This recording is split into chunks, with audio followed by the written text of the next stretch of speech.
చిగురించబోతుంది. గొప్ప దినాలు నువ్వు చూడబోతున్నావు. నీ యేసుకు సమస్తము సాధ్యమే. గుడ్ మార్నింగ్ దేవుని ప్రియ కుమారుడా, గుడ్ మార్నింగ్ దేవుని ప్రియ కుమార్తె. Special good morning to you.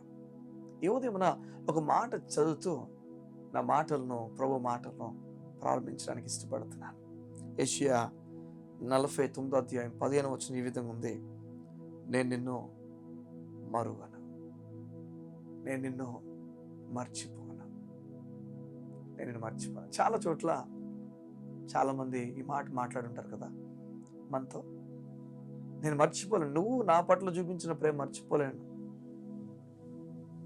ఎంత దయ చూపించావయ్యా, నేను మర్చిపోను.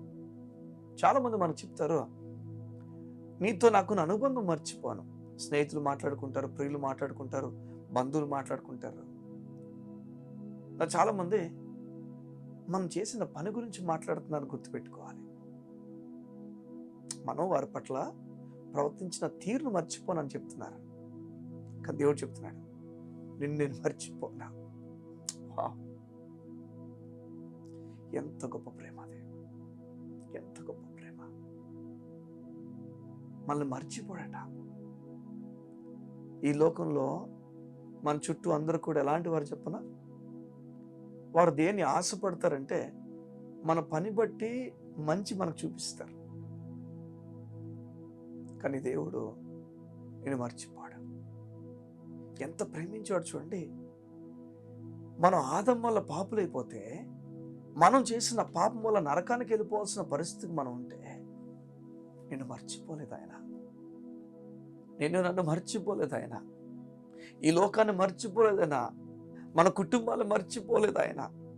ఏం చేశాడు చెప్పనా, ఆయన దేవుడితో సమానుడై ఉండే అది భాగ్యమని ఎంచుకోకుండా దాని నుంచి కిందకు వచ్చేట తనకు తానుగా రిక్తుడిగా అయిపోయి, లేఖనాలు చెప్తున్నాయి, తను సర్వెంట్గా పనివాడిగా అయిపోయేట, మరణానికి కూడా వెళ్ళిపోవడానికి ఇష్టపడ్డ, మానవుని అవతారం ఎత్తి శిలువ మరణం గుండా వెళ్ళడానికి ఇష్టపడ్డాడు. మీరు గమనిస్తున్నారా?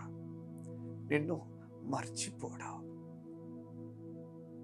నీ పనిని కాదు చెప్తుంది ఇక్కడ, నిన్ను మర్చిపోడు.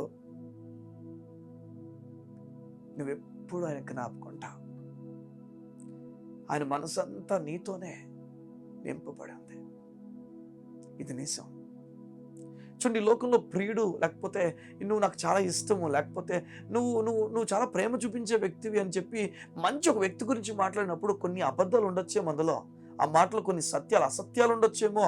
కొన్ని కేవలము మెప్పించడం మాట్లాడే సందర్భాలు ఉండొచ్చేమో. కానీ దేవుడు ప్రియుడు అని పిలిచేశాడా? అబద్ధం లేదండి అందులో, అబద్ధం లేదు అందులో. 100% నువ్వు ప్రియుడువే.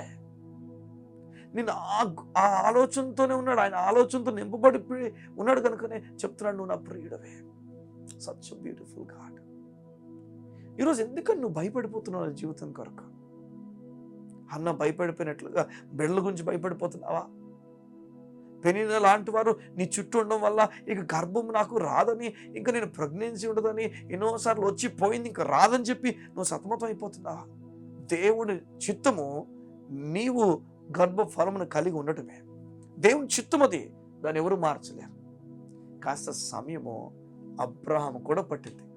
25 సంవత్సరాలు అబ్రహాం పట్టింది.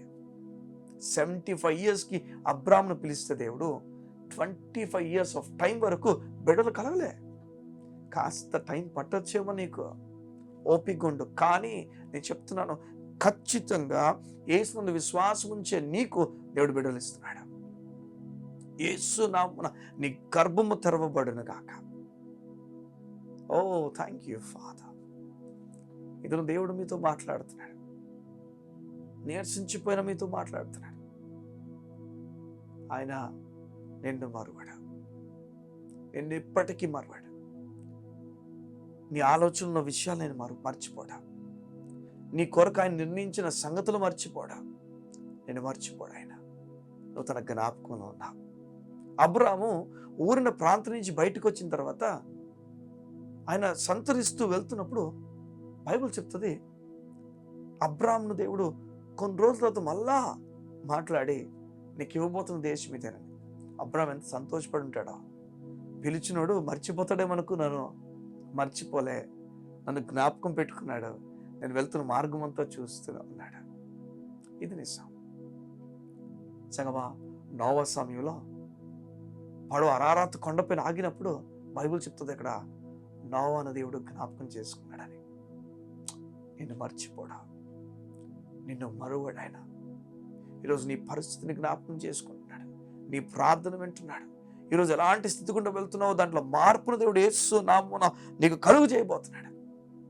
గొప్ప నెమ్మది నీకు కలగాలని ప్రార్థన చేస్తాను. కళ్ళు మూసుకున్నట్లయితే ఈ ఉదయాన్న మీ గురించి ప్రార్థన చేయడానికి ఇష్టపడుతున్నాను. మా ప్రియ పరలోకపు తండ్రి, నీకు వందనాలు. నీ బిడ్డలు మర్చిపోయేవాడు కాదు. నీ బిడ్డలు నీ కృపలో వర్ధిల్లాలని, నీ కృపలో దీవించబడాలని ఎంతో ఆశ కలిగిన వ్యక్తులు.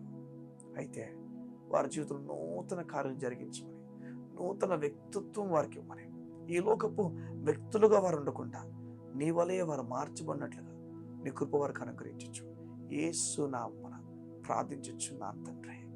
ఆమేన్, ఆమేన్, ఆమేన్. సంగమా, ఈరోజు దేవునితో మాట్లాడుతున్నాడు. గొప్ప కార్యాలు నువ్వు చూస్తావని, నెమ్మదితో ఉంటావు. ఆయన కళ్ళు నీ వైపు ఉన్నాయి. God bless you. See you tomorrow.